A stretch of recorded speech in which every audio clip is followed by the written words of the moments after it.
So it's really in your moment of need, what do people automatically turn to? And it's, you say, God help me. And so that's sort of this, when you look at the historical period, that's really what living was about. Life was hard. People were dying from the plague. They were dying in war. So it's really about the next life. And that was sort of the creation of the culture.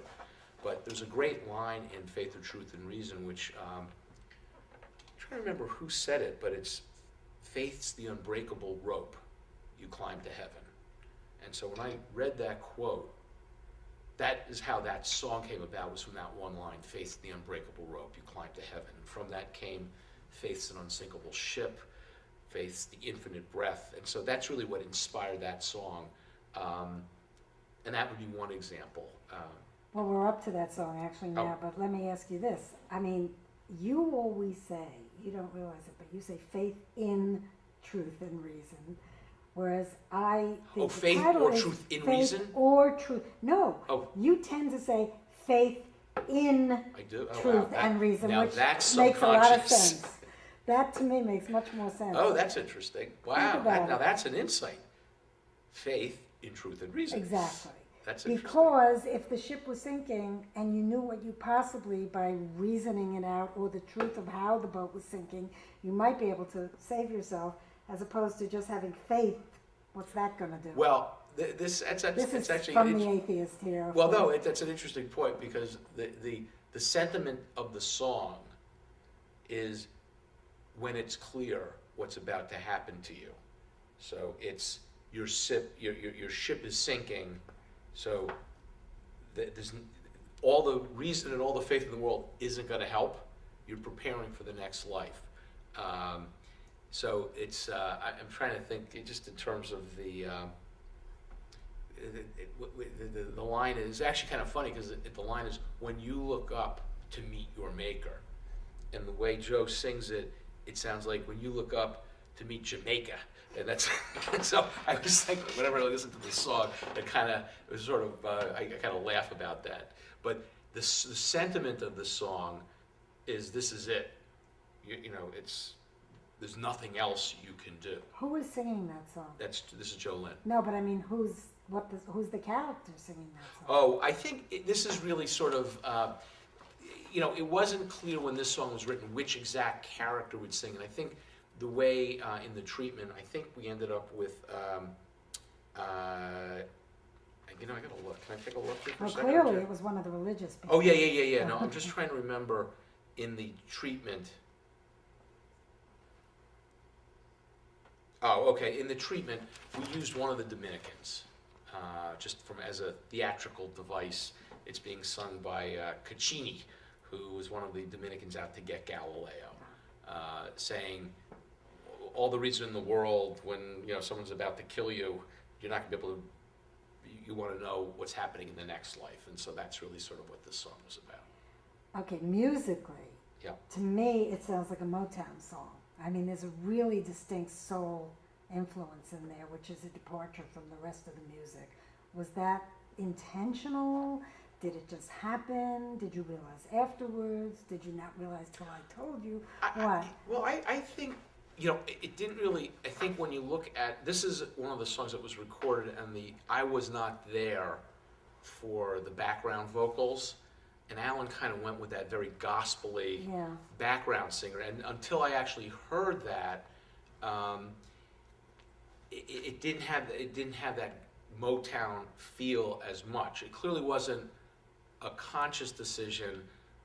This is a song where it's interesting in the sense that it was driven by this one quote, faith's the unbreakable rope you climb to heaven. And when the song started, and this was very much driven by the lyrics as opposed to by the music, it started off feeling it would be more ballady, and by the time the process was done, particularly this is where when the recording came in, the choice of background vocals turned it into that Motown feel, but it wasn't saying, okay, let's give it a Motown feel coming out of it. But the kernel of this song is really that one quote about faith. And then clearly when you step back, I remember giving the recording to our driver Henry, who goes to church with the actual, gospel singers. And when he listens, he says, "That's not gospel." so, Well, it's gospel light. no. It was sort of, he was saying to me, that's white folks gospel. That's not gospel. So I I said, think it okay. sounds very Motown, though. I really do. I just thought the so. arrangement. I thought this would be, this is a song that clearly, in my mind, could have a life outside of the Galileo Absolutely. musical. It's Yeah, kind of I that agree. classic. I feel that way about a lot of them, but Yeah. I feel that way about Save the World. No, I know. But I also now feel that way about Last Kiss in Venice, and I feel that way about, well, first of all, Last Kiss in Venice to me is like a grab-you ballad, except for that very, very, is that the one where there's a very long guitar thing? In Yeah, that was. That you should take out. We should just take. But I mean, that you should take That was out Alan because getting it carried slows away. down the song. I know. It's not that great a solo. Yeah, I know. Don't, It don't was- play this for anybody else Okay. because of my comments. Well, But you get the Last point. Kiss is a longer story. Okay, That's, but let's yeah. now we're up to disc 2. Oh, okay. And Father, I'm Sorry. Again, it's that Renaissance keyboardy thing in the daughter's voice. Can we just put? Can you put It's this? the first song on disc 2, Brian. This is sort of fun. See? I can't believe that you own all this and you have all this and you did all this and You're gonna do it for me. what? You're gonna do it for me. I'm nudging you. No, I feel like no, I I'm need you to help me nudging do. I'm trying. Okay, no, Tell but me let's what go the get. next Let's. step is. Here's my whole new MO. And Brian can tell you. September, what? No, we get September. Let's get one of your great singers. Yeah. Okay. Let's book a studio. That's a woman or a man or both? You pick. Okay. Okay. Bang it out. Let's pick whatever song you want to do. One song? Well, do it however many you want to do. Let's I have go to think do about it. We have to pay them though. I don't care. Okay. I mean, I keep seeing Patty Smythe doing some of this, but I don't know if she ever would. She's got. This is going to be You your. friends with her? I'm really good There's friends two. with them. Who's married to John McEnroe? Patty. Oh, okay. That's. I was getting Patty Oh Smith. yeah, no, Patty not Smith. Patty Smith. No, Patty Smythe from Scandal. Okay. No. Oh no, it's the perfect voice for this, but she's got a busy life. But at any rate, I know 2 other girls that are really good too. The guy is more of a problem. I have to think about that. Anyway, All okay. right. No, but that's what we're going to do in September. We're going to just go. Great. And Well, we'll do it who's going to play grandly. the music? Who's going to play the? You're going to tell me. Then we have to put session musicians together. and we Or have to if get you a- want to have, I don't know, if you want to go down the Allen Road, but it Well, was, you know what? If we just need a guy to sing it and it's just audio, you could have Joe Lynn do that. let's Again, get then let's just get Joe speed into it up a little bit, make it a little bit more. But Alan's going to get really angry if I start giving. Is this all being taped, No, Brian? he won't. No, he won't. He won't get. No, It is, but I promise it Okay. won't. Very- I know, but it's okay. He's a control freak. He did all this. He's going to resent somebody coming in and making suggestions. We're gonna couch it in a way where we're gonna film all this. Oh, I see. So just think of it as like the. Did you see what Andrew Lloyd Webber's doing for his No, reality but it TV still show? might be better to get other musicians. That's fine. So Yeah. let's go with Okay. it, and we'll say it's Could part Joe of the Lynn content. do it without Alan? Oh, that's a problem. But we'll I talk think about you it. know, we'll talk about that. Are you away most of August? You and I'm the beach? away, but You're at I'm the beach reachable. the most? Yeah, I'm available to come in for a day or whatever. Because we should finish this, Okay. and then also I should talk to them if I could ever get them. If we can get them. Or September. Yeah. Yeah, I'm sorry. Track 1 on disc 2. Father, I'm sorry. It's those Renaissance keyboards.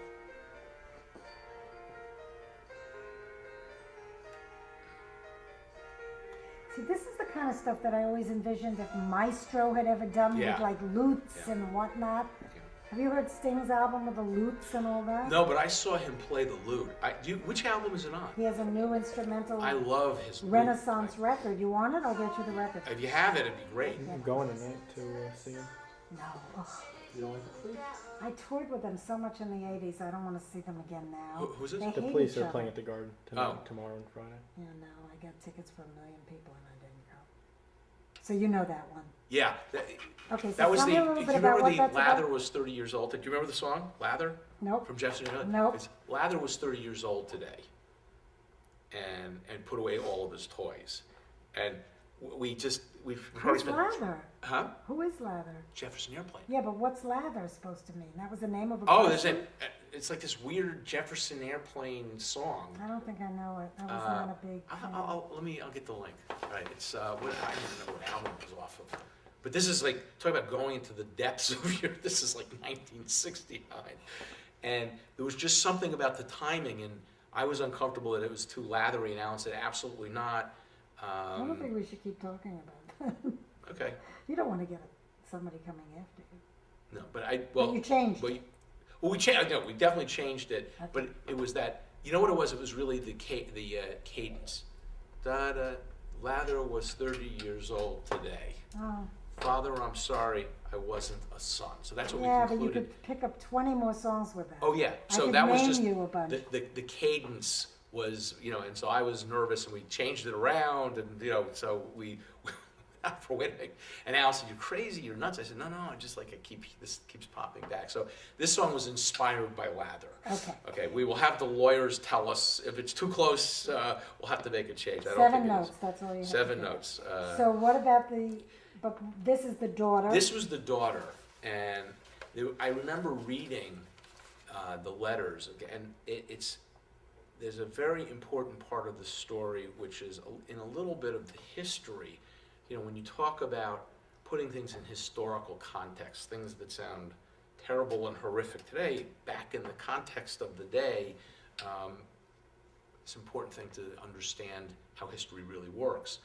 But this was a song. Galileo had a son and 2 daughters, and they were all illegitimate children, all with Maria Gamba, and he went out of his way to sort of use all of his connections to legitimize his son and sort of give him what we would call stature, not as an illegitimate child, but he never did so with his daughters. And the part which is really such an interesting and important part of the Galileo story, while he loved his daughters, his greatest fear was that if they were to get married, he would have to come up with a dowry. And dowries were incredibly expensive. And so what he did is he sent his daughters packing off to the convent. And that was basically to avoid the dowry. And so it was an economic consideration. And one would say, my God, what kind of father would do that? But that was typically, and he made no effort to try and use his influence to legitimize his daughters, but he did so for his son. And so the sentiment, Father, I'm sorry I wasn't a son, is his daughter feeling guilty for not having been a boy. And that to me is probably one of the most powerful psychological aspects to the entire Galileo story, and his relationship with primarily his older daughter, Maria Celeste. And so that's what this song is about. His daughter loved him, wrote him all the time. Sometimes he wrote back, sometimes he didn't write back. And all she really wanted to do was be part of his life. And, could I come to Rome, which was never even considered. So she lived a very, very hard life in the monastery, and would, make him sweaters, make him jams, and her life was hard, cruel. She never had enough to eat. She was always cold. But that was what was expected. That was the ascetic life of a young woman in a convent.